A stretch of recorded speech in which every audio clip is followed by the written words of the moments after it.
Hi everybody, welcome back to my channel Swami Vijay, and this is Swami Vijay speaking to all. In this video, I am going to start next lesson from your main textbook. But before I start the lesson, let me ask you one question as usual. Can you give me names of some airliners, commercial airliners in India? If you know the answer, comment in the comment section below. Quick, give me the names of some airliners, commercial airliners. Of course, Air India, correct. Any other? Okay, SpiceJet. Kingfisher is not working now. Kingfisher is not flying now. Any other airlines names? Yes, Indigo. Good. Now, Indigo is the airlines, but what is the color of that airlines? Can you tell me? Which color? Blue color. Is it really blue in color or a shade of blue? So, Indigo is a blue color, but it is actually a shade of blue. So those who have traveled by Indigo flights, you can understand easily that the airline staff, ground staff, or even the cabin crew also, they all wear the indigo color dress. So these are the names of the few airliners, and we particularly talk about the Indigo Airlines color. So it's a shade of blue. But why did I ask you this question? The reason is the lesson which I am going to start from your main textbook is Indigo, written by Louis Fisher. So I'm going to give you the summary of this lesson. It's a very big lesson. If I read each and every line and if I try to explain each and every line, then this video will be more than 1 hour. So I'm going to give you only the summary of the lesson. Louis Fisher has written a book on Mahatma Gandhi, and the title of the book is The Life of Mahatma Gandhi. Now a question for you. Can you tell me the name of the autobiography of Mahatma Gandhi? If you know the answer, comment in the comment section below. Quick, I am asking you, what is the name of the autobiography of Mahatma Gandhi? Yes, correct. The name of the autobiography of Mahatma Gandhi is The Story of My Experiments with Truth. So you can understand the title itself is very dangerous. Gandhiji has done experiments with truth. Truth we compare with fire. Truth is almost all equal to fire, and if you try to catch the fire, it will burn our hands. And in the same way, if anybody wants to do experiments with truth, their life will be burnt. But he has done experiment with truth. When I first visited Gandhi in 1942 at his ashram in Sevagram in central India, so Louis Fisher visited Gandhiji in his ashram Sevagram in 1942. When he interacted with Gandhiji, Gandhiji had said this. He said, I will tell you how it happened that I decided to urge the departure of British. It was in 1917. So this entire incident about indigo happened in 1917. Actually, indigo is a crop cultivated by Indian sharecroppers in a particular area in northern part of India. He had gone to the December 1916 annual convention of the Indian National Congress Party in Lucknow. There were 2,301 delegates and many visitors. During the proceedings, Gandhiji recounted, a peasant came up to me looking like any other peasant in India, poor and emaciated, and I said, I am Rajkumar Shukla, I am from Champaran, and I want you to come to my district. Gandhiji had never heard of the place. It was in the foothills of towering Himalayas near the kingdom of Nepal. So a poor peasant named Rajkumar Shukla visited Gandhiji, and he requested Gandhiji to visit the place called Champaran, and he requested Gandhiji to find a solution for the indigo plantation workers or indigo sharecroppers. The entire story revolves around indigo cultivation. This indigo crop was cultivated in Bihar by poor peasants.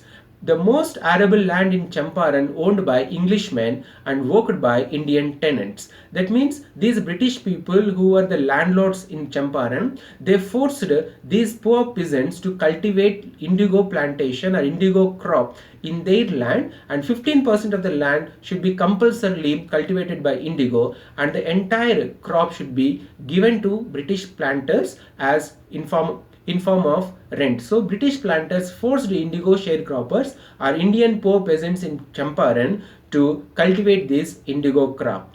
The entire indigo harvest was to be surrendered as rent, and this was done by a long-term contract or long-term agreement. Britishers forced Indian peasants to cultivate this indigo crop. But what happened after a few years, Germany developed synthetic indigo and the demand for the natural indigo declined. So naturally, British people stopped exporting indigo from India, but they demanded the same rent again. Landlords obtained agreements from the sharecroppers to pay them compensation for being released from the 15% agreement.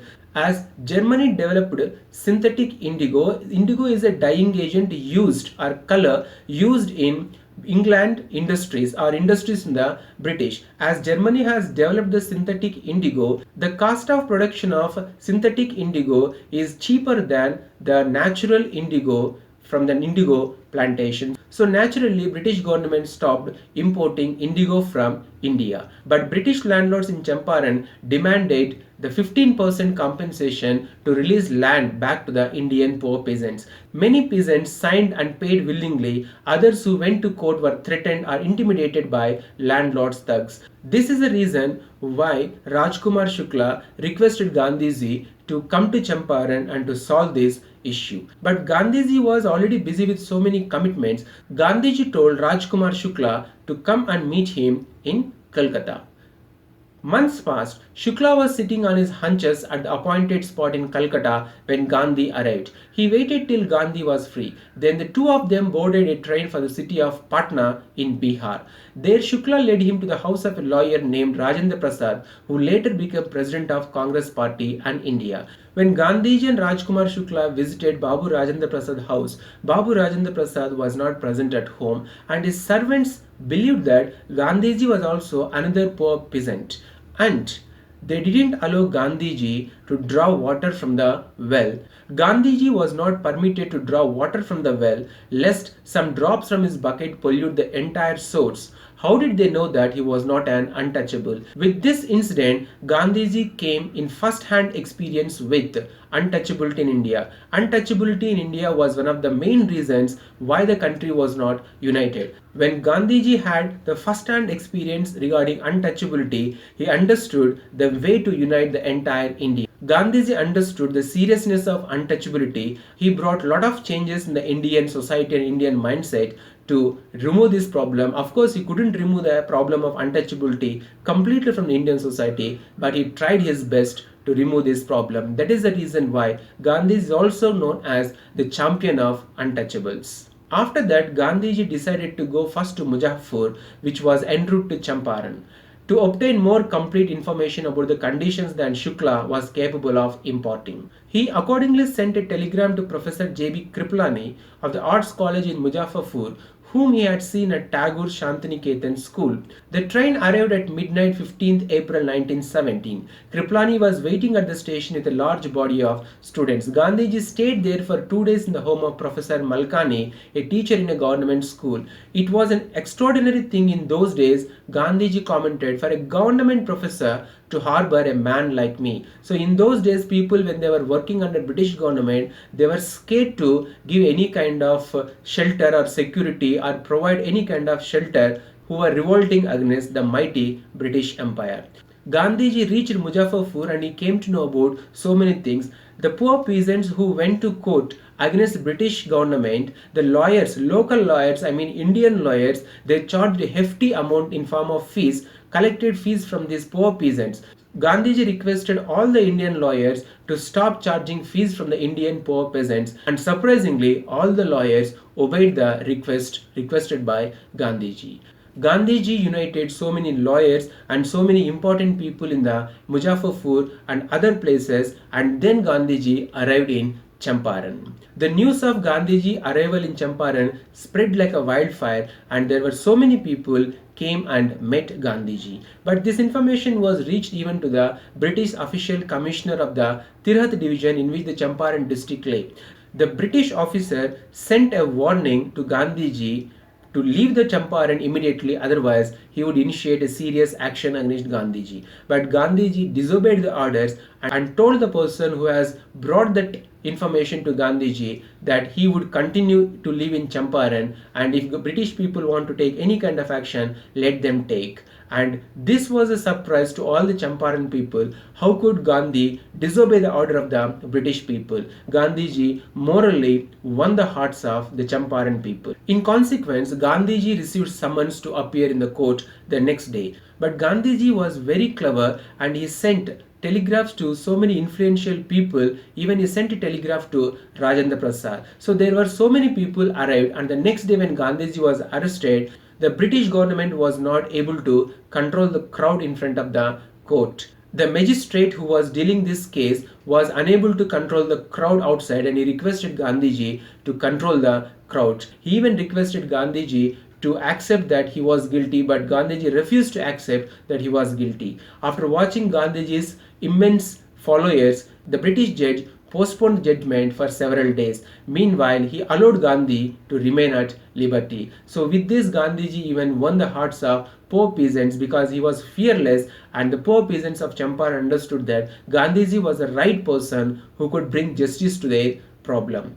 After this incident, Gandhiji stayed in Champaran for a few more days and he gathered evidence and documents to support their case. Everything was documented and convinced the British officials, who finally set up an official commission of inquiry. So Gandhiji negotiated the British people and the British officers finally agreed for a commission of inquiry. And finally the commission awarded 25% refund to the poor peasants. To the surprise of the poor peasants and others, Gandhiji accepted the 25% refund to the peasants. Many of the Gandhiji's followers, poor peasants and his close associates were shocked. Why did Gandhiji accept it only for 25% of the refund? Then Gandhiji explained that the amount of the refund was less important than the fact that the landlords had been obliged to surrender part of money and with it, part of their prestige.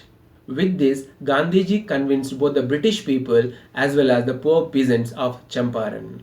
And the poor peasants of Champaran, they have learned courage and gained confidence. So Gandhiji accepted for the 25% of refund for the sharecroppers. But after this also, Gandhiji stayed in Champaran for a few more days. He saw the cultural and social backwardness in the Champaran villages. Gandhiji requested the inmates of his ashram to visit this place and to help these poor people in the villages. He, with the help of his associate, set up school, taught the community lessons in health and hygiene. The Champaran Satyagraha of 1917 was the first Satyagraha movement led by Gandhi in India and is considered a historical important revolt in the Indian independence movement. With the help of Champaran movement, Gandhiji taught Indian society and Indian people how to bring justice and how to fight with the mighty British people in a non-violent way. During Champaran Satyagraha, Gandhiji told all people to follow civil disobedience. That means not to cooperate with the British people in a very non-violent way. And Champaran episode is the turning point in the life of Gandhiji, because before Champaran Satyagraha, before Champaran episode, Gandhiji was considered as a local leader, but after Champaran movement or Champaran episode, Gandhiji escalated as a national leader. After Champaran episode, entire India started believing that Gandhiji was the right leader who could bring freedom to India. This is a summary of the lesson Indigo, written by Louis Fisher. Now what you have to do is read the entire text in one go and understand the importance of this lesson Indigo in the Indian independence movement, and understand how Gandhiji played a crucial role to bring justice to the Champaran Indigo sharecroppers. After that, come to understand the text, read the questions and locate the answers in the text. As well as you can see, you get think as you read questions also. Read the think as you read questions and find the answers in the text. So this is about the summary of the lesson Indigo, written by Louis Fisher.